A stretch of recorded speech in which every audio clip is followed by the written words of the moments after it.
Bismillahirrahmanirrahim. Bismillahirrahmanirrahim. So the dear students, welcome again to the Almani Science Academy. मैं हूं सिकंदर हयात, आपका biology instructor. तो चलें स्टार्ट करते हैं बच्चों आज का अपना नेक्स्ट लेक्चर, जो है about the functions of the endoplasmic reticulum. तो बच्चों सबसे पहली बात ये है कि हमने एंडोप्लाज्मिक रेटिकुलम के बारे में कुछ पढ़ा था, ठीक है। अब उससे हम उसी को थोड़ा सा रिलेट करके आगे स्टार्ट करेंगे। तो सबसे पहली बात मैं कहता हूं कि फॉर एग्जाम्पल हमने कहा था ये एक सेल है। इस सेल के अंदर यहाँ पे न्यूक्लियस था, और न्यूक्लियस जो है डबल मेम्ब्रेन होता है, जिसको हम कहते हैं न्यूक्लियर इन्वेलप। तो बच्चों ये है न्यूक्लियर इन्वेलप, ठीक है। अब इस न्यूक्लियर इन्वेलप में पोर्स होते हैं, तो मैं वो भी ड्रा कर देता हूँ। ये न्यूक्लियर इन्वेलप के अंदर पोर्स हैं।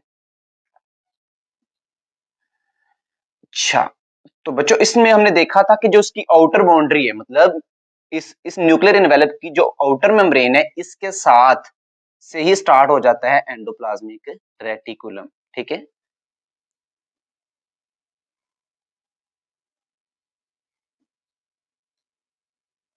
और ये बेटे हमने ड्रा कर दिया एंडोप्लाज्मिक रेटिकुलम। और इसके बाद हमने देखा था कि इस एंडोप्लाज्मिक रेटिकुलम की बेसिकली टू फॉर्म्स थी, टू मॉर्फोलॉजिकली फॉर्म्स थी। एक को हमने कहा था रफ एंडोप्लाज्मिक रेटिकुलम। क्यों? क्योंकि इसके ऊपर राइबोसोम्स थे। क्या थे बेटे इसके ऊपर? राइबोसोम्स। और बच्चों दूसरे को हमने कहा था स्मूथ एंडोप्लाज्मिक रेटिकुलम, जिसके ऊपर ये जो पोर्शन आपको नजर आ रहा है ये वाला, इसको हमने कहा था स्मूथ एंडोप्लाज्मिक रेटिकुलम। और इसको हमने कहा था रफ एंडोप्लाज्मिक रेटिकुलम, ठीक है। तो स्मूथ एंडोप्लाज्मिक रेटिकुलम के ऊपर राइबोसोम्स नहीं थे। तो जब हम फंक्शन स्टार्ट करेंगे, पढ़ना शुरू करेंगे, तो सबसे पहले हम रफ एंडोप्लाज्मिक रेटिकुलम के फंक्शंस को देखेंगे। उसके बाद फिर हम देखेंगे स्मूथ एंडोप्लाज्मिक रेटिकुलम के फंक्शंस को।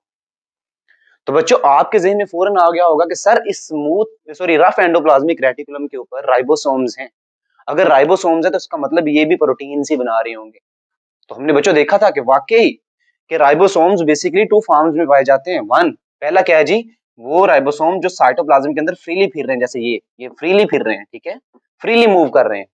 और दूसरा दूसरा ये है कि वो जो अटैच है किसके साथ? एंडोप्लाज्मिक रेटिकुलम के साथ, जिसको हमने कहा था ये बच्चों ये वाले अटैच है एंडोप्लाज्मिक रेटिकुलम के साथ। चूंकि ये भी राइबोसोम्स हैं और वो भी राइबोसोम्स हैं, तो दोनों ही प्रोटीन्स बनाएंगे। तो पहली बात तो मुझे ये क्लियर हो गई कि रफ एंडोप्लाज्मिक रेटिकुलम का फंक्शन बेसिकली प्रोटीन को बनाना होगा। अब बच्चों सवाल यहाँ पे ये आता है, यहाँ पर हमारी बुक में इतना ही बताया गया है कि रफ एंडोप्लाज्मिक रेटिकुलम का फंक्शन क्या है, सिर्फ और सिर्फ प्रोटीन को बनाना। लेकिन लेकिन एमडी कैट के अकॉर्डिंग भी देखा जाए या वैसे भी यूजली देखा जाए, तो हमें इतनी इंफॉर्मेशन होनी चाहिए कि भाई असल में वजह क्या है। ये देखे ना, ये भी तो फ्री राइबोसोम्स भी तो प्रोटीन ही बना रहे हैं, और ये फ्री राइबोसोम्स भी क्या बना रहे हैं, सॉरी अटैच्ड राइबोसोम ये भी प्रोटीन्स ही बना रहे हैं। तो असल में डिफरेंस क्या है?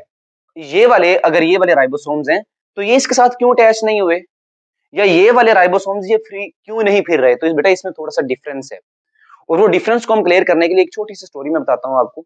फॉर एग्जांपल मैं आपसे कहता हूँ कि भाई ये एक सेल है, इस सेल में देखें तो आपको डिफरेंट जगहों पे प्रोटीन्स चाहिए। मतलब मैं कहूँ कि ये यहाँ से स्टार्ट हो जाए बाहर से, तो आपको सेल मेम्ब्रेन के अंदर प्रोटीन्स चाहिए, क्योंकि हम जानते हैं कि सेल मेम्ब्रेन बनाने के लिए प्रोटीन्स, लिपिड्स और कार्बोहाइड्रेट्स चाहिए। तो बाहर भी सेल मेम्ब्रेन में भी प्रोटीन चाहिए। तो पहला तो मैं कह लेता हूँ कि सेल मेम्ब्रेन के लिए प्रोटीन्स चाहिए। फिर आप अंदर मूव करें तो साइटोप्लाज्म, इस साइटोप्लाज्म का जो साइटोसोल है, इसके अंदर डिफरेंट एंजाइम्स है बच्चों। तो इसका मतलब साइटोसोल के लिए भी एंजाइम्स चाहिए। अब साइटोसोल के लिए चाहिए एंजाइम्स, और हर एक एंजाइम किसका बना होता है? वो प्रोटीन का बना है। तो इसका मतलब प्रोटीन साइटोप्लाज्म के अंदर भी चाहिए। और हम जानते हैं कि एक सेल को देखा जाए तो उसका जो मेजर पोर्शन होता है, ड्राई वेट किया जाए तो 50% से ज्यादा प्रोटीन्स होते हैं। तो इसका मतलब आप कहेंगे सर ये जो साइटोसोल है इसके अंदर जो एंजाइम्स हैं, फॉर एग्जांपल मैं कहता हूँ जी ग्लाइकोलाइसिस करने वाले एंजाइम्स, वो सारे कहाँ पे हैं? साइटोप्लाज्म के अंदर। बेटा एंजाइम्स प्रोटीन्स के बने हैं, तो प्रोटीन्स यहाँ पे भी चाहिए। अभी आपका कोई कंसर्न नहीं है कि आपने ये सिर्फ देखना है कि हम कर क्या रहे हैं। अच्छा, इसके बाद देखें जी, अब देखिए इस न्यूक्लियस के अंदर हिस्टोन प्रोटीन है जो क्रोमोसोम्स बना रहा है। और बच्चों एक और बहुत इंपॉर्टेंट प्रोटीन है, जो आप जानते हैं कि यहाँ पर ये साइटोप्लाज्म के अंदर डिफरेंट ऑर्गेनेलीज हैं, और हर एक ऑर्गेनेली के बाहर मेम्ब्रेन है। अब हर एक ऑर्गेनेली के बाहर जो मेम्ब्रेन है वो भी तो प्रोटीन की बनी होगी ना, जिस तरह की ये मेम्ब्रेन बनी, जैसे प्लाज्मा मेम्ब्रेन जिस तरह से प्रोटीन्स की बनी है, वैसे ही जो ऑर्गेनेलिज है उनकी मेम्ब्रेन्स भी प्रोटीन्स, लिपिड्स और कार्बोहाइड्रेट्स की ही बनी है, क्योंकि फ्लूइड मोज़ेक मॉडल यही कहता है कि मेम्ब्रेन्स सेम ही होती हैं। तो इसका मतलब मैं कहूंगा मेम्ब्रेन्स ऑफ ऑर्गेनेलिज, सिर्फ ये ऑर्गेनेलिज की जो मेम्ब्रेन्स है वही, वो भी किसकी बनी है, वो भी प्रोटीन्स की बनी है।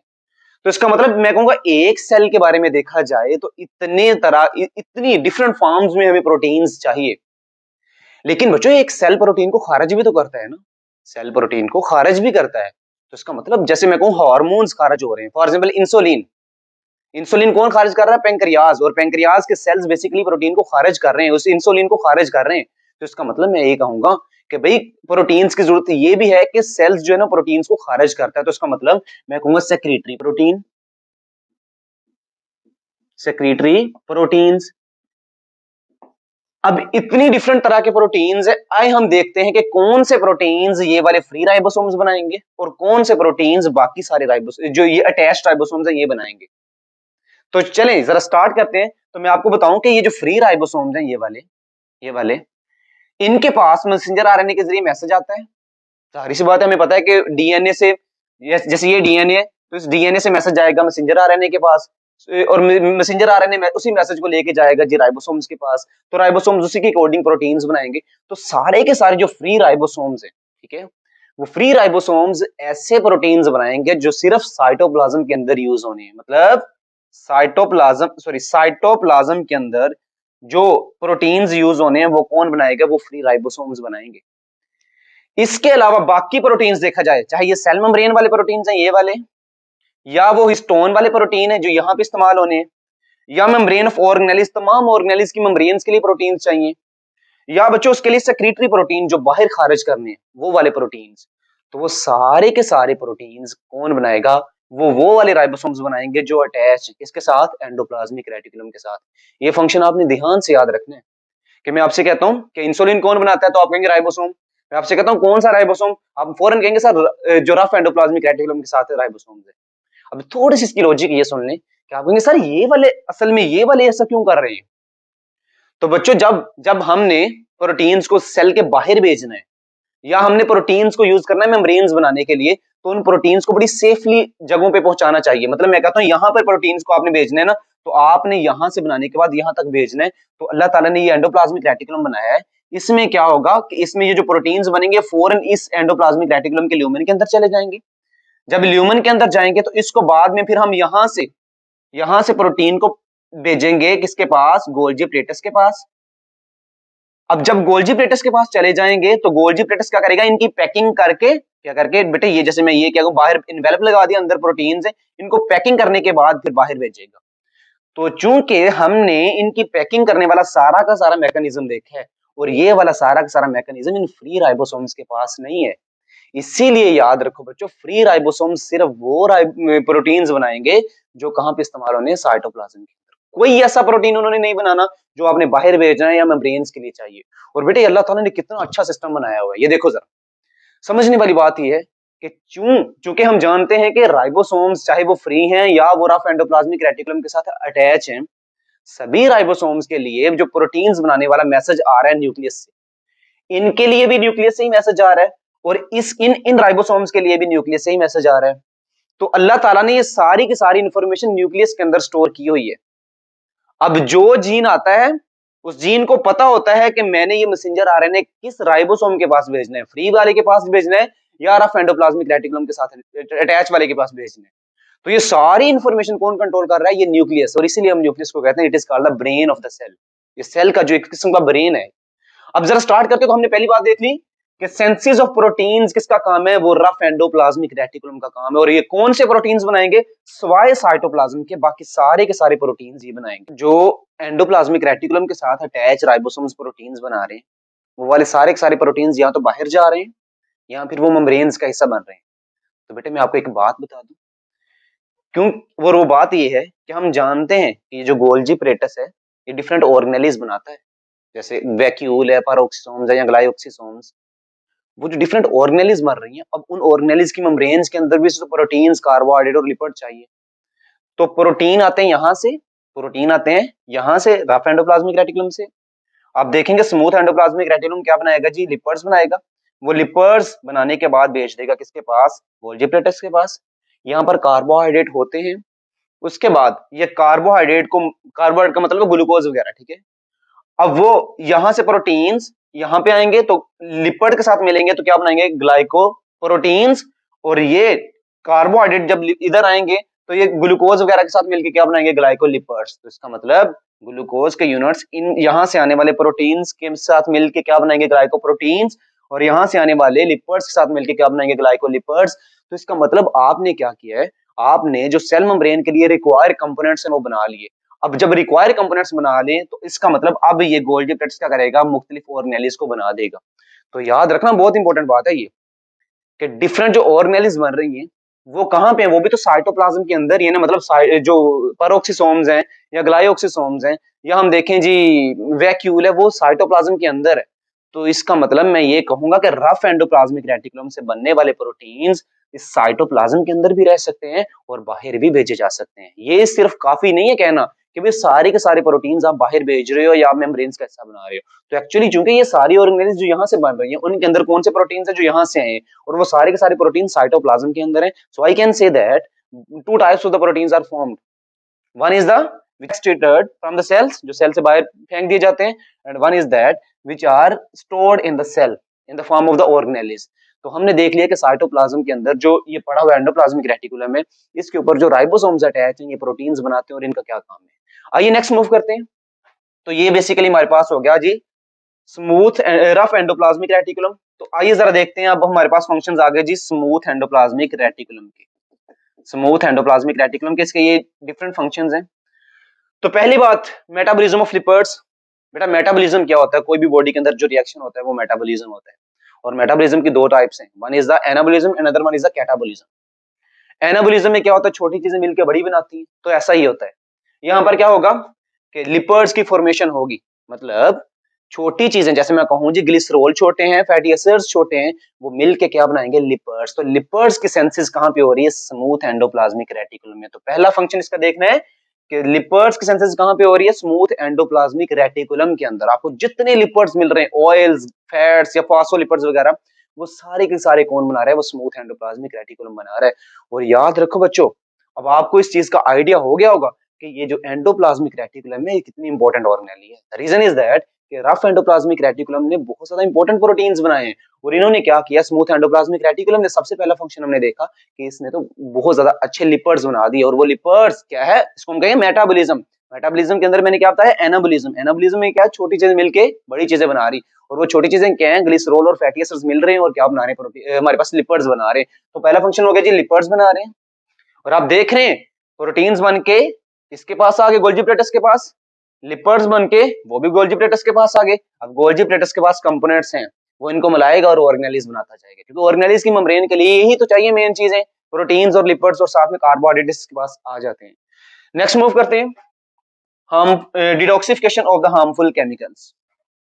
और बेटे मैंने आपको एक बहुत इंपॉर्टेंट चीज बताई थी, जैसे मैंने आपसे बताया था कि भाई अगर कोई ऑर्गन कोई फंक्शन परफॉर्म कर रहा है, कोई काम कर रहा है, तो वो ऑर्गन एक्चुअली सेल्स की वजह से काम करता है। और वो सेल्स किसकी वजह से काम करते हैं, वो तो ऑर्गेनेल्स की वजह से काम करता है। अब आप ऐसा करें, एक लिवर जो ऑर्गन है आपके पास, जिगर, उस ऑर्गन के सेल्स निकालने और उन सेल्स का भी एंडोप्लाज्मिक रेटिकुलम देखें तो आपको पता चलेगा कि उस एंडोप्लाज्मिक रेटिकुलम के अंदर जो स्मूथ एंडोप्लाज्मिक रेटिकुलम है, इसका बहुत इंपॉर्टेंट रोल है। इस स्मूथ एंडोप्लाज्मिक रेटिकुलम के अंदर एक एंजाइम होता है, क्या होता है, एंजाइम, जिसको हम कहते हैं साइटोक्रोम 450। ये एक्चुअली एक एंजाइम नहीं, एंजाइम की एक क्लास है, मतलब ज्यादा सारे एंजाइम्स को हमने ये नाम दिया है। तो लिवर के अंदर, लिवर एक ऑर्गन है, उसके सेल्स निकालने और सेल्स निकालने के बाद आप देखेंगे कि उसके अंदर जो ऑर्गेनेल्स हैं, और उन ऑर्गेनेल्स में देखें जो स्मूथ एंडोप्लाज्मिक रेटिकुलम है, सिर्फ लिवर की मैं बात कर रहा हूं। स्मूथ एंडोप्लाज्मिक रेटिकुलम के अंदर एक एंजाइम है जिसको हमने कहा साइटोक्रोम 450। ये साइटोक्रोम 450 क्या करता है, ये डिटॉक्सिफिकेशन करता है। डिटॉक्सिफिकेशन का मतलब है कि किसी भी खतरनाक चीज का जो खतरा है ना, उसको खत्म करना। मतलब मैं आपसे कहूं कि बहुत खतरनाक चीज आपने खा ली, फॉर एग्जाम्पल अल्कोहल आपने पी, शराब, जाहिर सी बात है चूंकि आपने इंटेंशनली पी है या एक्सीडेंटली पी है, वो आपका अलग मसला है। लेकिन बच्चों आपने शराब तो पी है, वो शराब क्या करेगी, जैसे ही जाएगी तो आपके लिवर के जो सेल्स हैं उनमें ये जो स्मूथ एंडोप्लाज्मिक रेटिकुलम है, उस ऑर्गेनेली का साइटोक्रोम 450 वो क्या करेगा, इसको डिटॉक्सिफाई करे। डिटॉक्सिफिकेशन करने के बाद इसको क्या करेगा, अब सवाल ये आता है कि डिटॉक्सिफिकेशन का मतलब क्या है, मतलब इसको वो चाहता है कि जल्दी से जल्दी बॉडी से निकाला जाए, और वो बॉडी से तो तभी निकलेगा अगर पानी के साथ डिसॉल्व हो जाएगा, और पानी से डिसॉल्व हो गया तो पानी तो हमारे यूरिन के जरिए एक्सक्रीट होता है, तो उसको एक्सक्रीट कर देंगे। तो बच्चों याद रखो, जैसे ही कोई हार्मफुल चीज खाई जाती है या पी जाती है, तो 450 फौरन क्या करता है कि अगर वो पानी के अंदर हल होती है तो ठीक है, अदरवाइज उसको ऐसा बनाएगा जिसकी वजह से वो वाटर सोल्यूबल बन जाएगा। जैसे ही वो वाटर सोल्यूबल हो जाएगा तो वो पानी के अंदर हल हो गया और यूरिन के जरिए बाहर निकल जाएगा। तो ये मैंने आपको क्या बताया कि अब आपसे मैं कहता हूँ कि फॉर एग्जाम्पल मैं कोई शराब पीता हूँ, तो आपके जहन में फौरन आ जाना चाहिए कि इन सर के लिवर सेल्स जो है ना, उनका जो स्मूथ एंडोप्लाज्मिक रेटिकुलम है, उसके अंदर पाए जाने वाला 450 एंजाइम वो एक्टिव हुआ है। उसने क्या किया कि अगर वो वाटर इनसॉल्युबल चीज हमने खाई है, तो वो उसको वाटर सोल्युबल में कन्वर्ट करेगा, ताकि वो पानी के अंदर हल हो, और हल होने के बाद बॉडी से एक्सक्रीट कर दी जाए। और बच्चों इसीलिए जो ज्यादा शराब वगैरह पीते हैं या अल्कोहल का यूज, जैसे मैम अल्कोहल का यूज कर रहे हैं या कोई और जो है ना वो टॉक्सिक चीज खाते हैं, उनके लिवर जल्दी खराब हो जाते हैं। लिवर क्यों खराब हुए? क्योंकि भाई ये अब स्मूथ एंडोप्लाज्मिक रेटिकुलम जवाब दे गया है। वो जवाब क्यों दे गया है? क्योंकि वो बेचारा थक गया है डिटॉक्सिफाई कर करके, और इस वजह से लिवर का जो है ना वो लिवर बेसिकली खराब ही हो जाता है। मेरी बात समझ में आ गई? नेक्स्ट मूव करते हैं जी। Transmission of the impulse. अब बच्चों मैंने आपको ये बताया था जब आई थिंक सो हमने पढ़ा था सेल मेम्ब्रेन वाला टॉपिक, तो हम इम्पल्स के बारे में मैंने थोड़ा सा आपको आइडिया दिया था कि इम्पल्स क्या होती है। वो एक बेसिकली मैसेज होता है जो जा रहा होता है रिसेप्टर से कोऑर्डिनेटर की तरफ और कोऑर्डिनेटर से इफेक्टर की तरफ, और इस इम्पल्स की मूवमेंट में भी किसका रोल है? वो भी एंडोप्लाज्मिक रेटिकुलम का है, स्मूथ एंडोप्लाज्मिक रेटिकुलम का है। तो बच्चों ये हम पढ़ेंगे भी नेक्स्ट, तो इसलिए मैं इसको डिटेल में नहीं बता रहा हूँ, ऐसी चीजें जो न्यू है और आपके लिए इंपॉर्टेंट है, तो वो मैं आपको एक्सप्लेन किया जा रहा हूँ। नेक्स्ट मूव करते हैं जी। Transport of the material. तो बेटा ट्रांसपोर्ट ऑफ मटेरियल तो हो ही रही है। अब देख रहे हैं कि यहां से बनने वाला प्रोटीन कहां तक पहुंचा है। ये देखें जी, सेल के अंदर एक जगह से दूसरी जगह चीजें जा रही हैं, वो किस तरह जा रही हैं? एंडोप्लाज्मिक रेटिकुलम के जरिए जा रही हैं। और ये ट्रांसपोर्ट हम देखेंगे भी। देखिए बच्चे, यहां से जो बनेंगे लिपिड, फॉर एग्जांपल ये स्मूथ एंडोप्लाज्मिक रेटिकुलम है ना, यहां से जो लिपिड्स बनेंगे, वो लिपिड्स बनने के बाद हम उनको वेसिकल्स में स्टोर करेंगे और फिर नेक्स्ट मूव करवाते जाएंगे। तो एक सेल की एक जगह से दूसरी जगह पर मटेरियल को ट्रांसपोर्ट करवाने के लिए स्मूथ एंडोप्लाज्मिक रेटिकुलम का बहुत इंपॉर्टेंट रोल है। नेक्स्ट देखिए जरा जी, मैकेनिकल ट्रांसपोर्ट। तो बच्चों मैकेनिकल ट्रांसपोर्ट क्या, सॉरी स्पोर्ट, मैकेनिकल स्पोर्ट।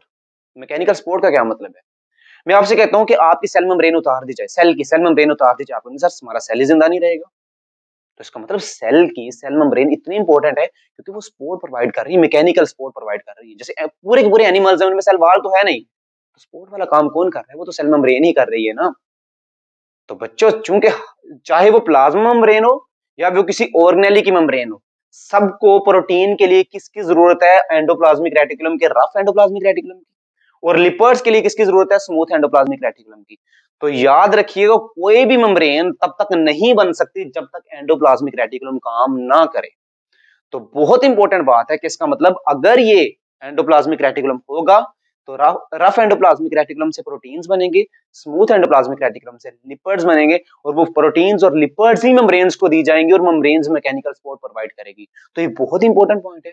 और बच्चों मुझे उम्मीद है कि इंशाल्लाह आपको ये जो चीजें मैंने एक्सप्लेन की हैं सारी की सारी समझ आई होंगी। कोई ऐसी चीज जो मैंने ज्यादा एक्सप्लेन कर दी, इसकी सिर्फ एक ही लॉजिक है कि आपको आने वाले टॉपिक्स में ये वो यूज होनी है। ठीक है, तो बच्चों मिलते हैं नेक्स्ट लेक्चर में, तब तक के लिए अल्लाह।